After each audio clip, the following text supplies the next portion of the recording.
Cold email outreach, a detailed strategy to following up effectively. It takes an average of 7 contacts before a person will make a deal with you. 90% of salespeople, marketers, and entrepreneurs will not follow up with a person more than 3 times. Yet, 80% of deals are made on the 5th to the 12th contact. Can you imagine all of the money that you're leaving on the table? This isn't just applicable to making a sale. It could be arranging a meeting with an important person, pitching somebody to link to an article, or trying to get somebody to appear on your podcast. Email outreach is more important than ever, yet a whopping 90% of people will not even put the effort in to do it right. It's time to get relentless with your follow-up, to form a strategy that will help you to achieve the results that you're looking for. Because clearly, the vast majority of us are leaving a lot of money on the table. The statements just mentioned should showcase just how important following up with people actually is. Therefore, this article will serve as a quick guide to getting started, showcase some examples, and help you to form a systemized strategy to make following up quick, easy, and effective. Step 1. Build a system. Following up is easy when you know exactly what to do and when to do it. When things do not change a lot, and it's just a matter of taking the appropriate action at the appropriate time. This is why CRM systems are so popular among salespeople. CRMs allow you to track all the contacts you've had with somebody, and schedule tasks in the future to help keep the relationship strong, and move the person towards some action. Still, you don't need to be a salesperson, and you don't need a CRM to systematize your follow-up. Even a simple Excel spreadsheet can be more than enough. What's important is that you find something that works for you, and integrates with your overall objective for your contacts.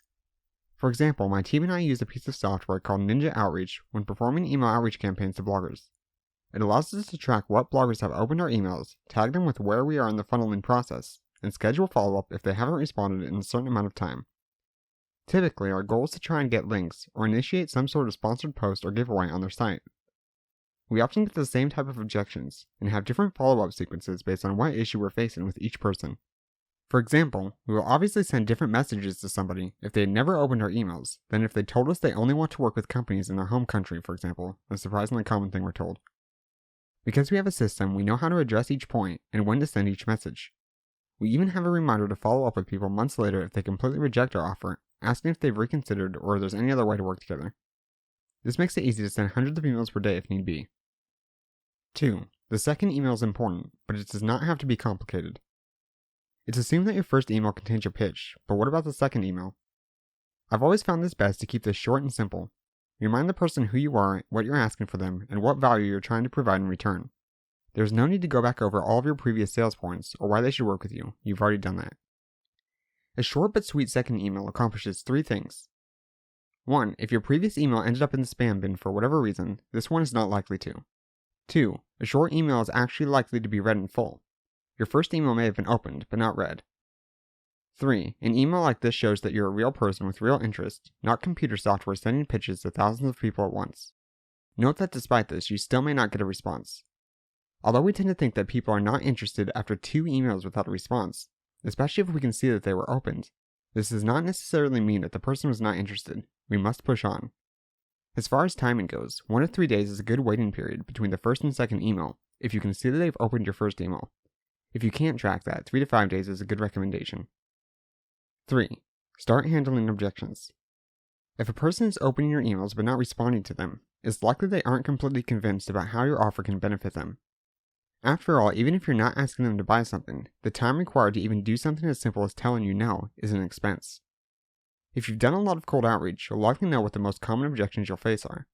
After a while, it's good to address these, as the person you're emailing may be thinking them, even if they haven't said them to you. For example, I'll use my baby product brand Kinnicle in an outreach campaign with the goal of getting sponsored posts on their site without paying anything for them.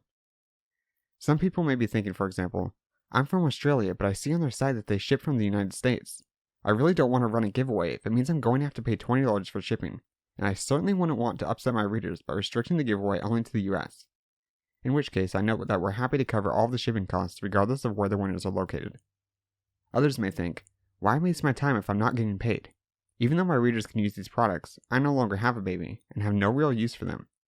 Therefore, I may mention other successful posts or giveaways in the past and how they help the blogger increase their reader base. I'll also mention that we'd be happy to share the published post on all of our social networks, as well as mention it in our email newsletter.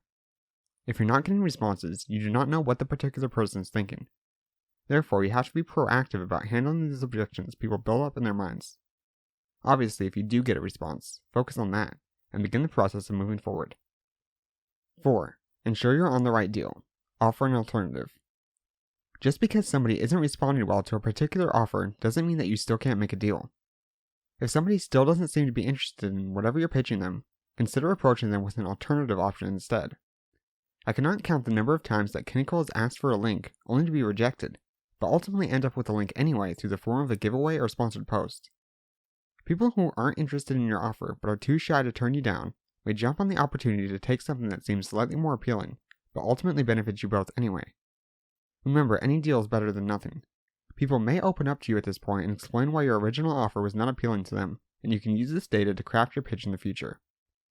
When it comes to forming contacts, you can't be greedy and force your offers on people. It's far better to build any sort of connection, with room to blossom in the future. Important tip: don't offer an alternative too early on in your follow-up sequence. It's important that you're sure they're not going to accept your initial offer before proceeding with this. Otherwise, people will take your easy out, and you'll achieve your main objective far less. For example, if you ask people to share your article if they weren't willing to link to it, you can be certain that you only get shares, even if a person may have actually given you a link otherwise. 5. Final email. Close or move on. There's a fine line between relentlessly following up and becoming an annoying spammer. In other words, you may need to take the hint that the person simply doesn't want to talk to you and move on. Even at this point though, there may be a legitimate reason why a person hasn't responded yet, and even after many emails, you can't be sure that they're not interested. Depending on your industry and your objective with email outreach, you'll need to handle the final email carefully. You don't want to sever ties or completely close off any deals in the future. Some people use ultimatums to great success, explicitly stating that they won't be contacting the person again if they do not respond. Typically, my team approaches it from a data collection standpoint. Again, any response is better than no response. One of my more common cold email outreach templates for my last contact is as follows. Hello again, and then their first name. I hope my previous emails have reached you well. I was really hoping our two businesses could find some way to work together, but if you're not interested in any of the ideas I've suggested, and you don't have any of your own, I completely understand. Before I go, I've just got to ask, was it something I did? Was it something I didn't do? Apologies if I caused any sort of trouble. James McAllister.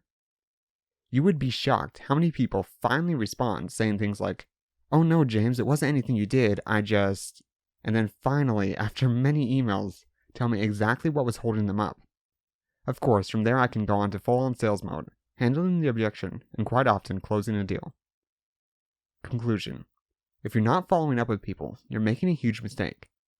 It doesn't matter whether you're chasing deals, trying to build links, or forming collaborations with bloggers or businesses. Your first email will rarely deliver the results that you're hoping for, and all of your success will come up in your follow-up strategy. I hope that this article has shown you how to build a follow-up strategy that works, and give you some ideas to build your own follow-up email sequence. Cold email outreach is never fun, but it becomes a lot more enjoyable when you start winning with it. I'd love to hear your own email outreach tips, as this is something I'm constantly looking to improve at myself.